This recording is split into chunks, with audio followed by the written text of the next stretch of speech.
Stock Market Morning Prep video for Thursday, October 16th. Volatile session yesterday. Dow Jones at one point ended up being down about 400 to recoup a lot of its losses and closing down 173.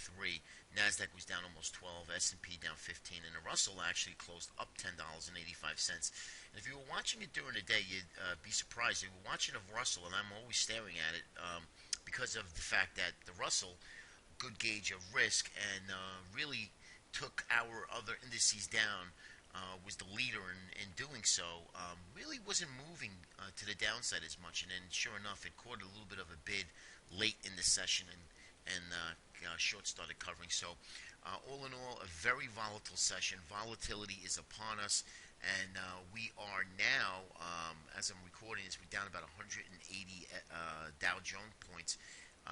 So it's a volatile session yet again. And we'll see what happens here. We're coming to these washout levels in our indicators. Stocks above the 50-day moving average, the ATR, average true range, with the S&P. You have the advanced decline with volume really at these levels here. So McClellan Oscillator not as quite still saying that we could move much lower. So maybe today we push lower and we have some good volume on that. I still don't think we've capitulated yet. And I'm still looking for at least a 15% correction, 10 to 15% correction.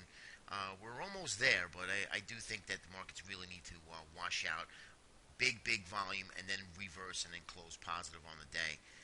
We almost had that yesterday, but I don't believe that that's the case. So I want to move right into the indexes. Just want to show you we are coming and approaching our new downside targets, and one of them is the 1618, as you can see here in the S&P, in the E-mini electronic E-mini session here. We are at 1811. So 1800, 1811, right around that area is going to be your next downside target. We came very close to that yesterday, and then we bounced. So you can see if you take a look at the upper right-hand corner, you'll see that we're down about 20 handles in the pre-market. Now, we were up 7 just a couple hours ago, so we really sold off pretty hard. So just keep an eye on these levels here, what I'm telling you, because we could then be in for a decent bounce. And here's the 4-hour chart. Just want to show you where we are. Little fib area here, 1618, and then, of course, that 1800 here. So right in this area, this band, even at 1800, 1820, would be a decent area if we can hold for some sort of reversal here. Okay, that's the ES. Dow Jones, I want to show you a 4-hour chart because the daily chart is just crazy.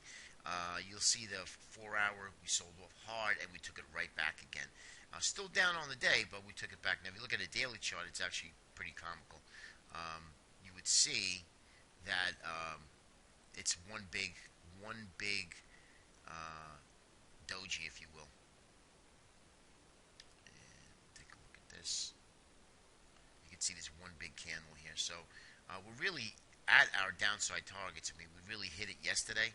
A lot of big volume. So it looked like it was capitulating, but now with the futures down pretty big here, let's see what happens for today. Maybe we do get that reversal we're looking for. Next is the transports. We broke below that 200 yet again, and then we came right back up here. So that 200 target is hit. We're looking for that 1618 now at 135.35 in the IYT ETF for the transportation sector.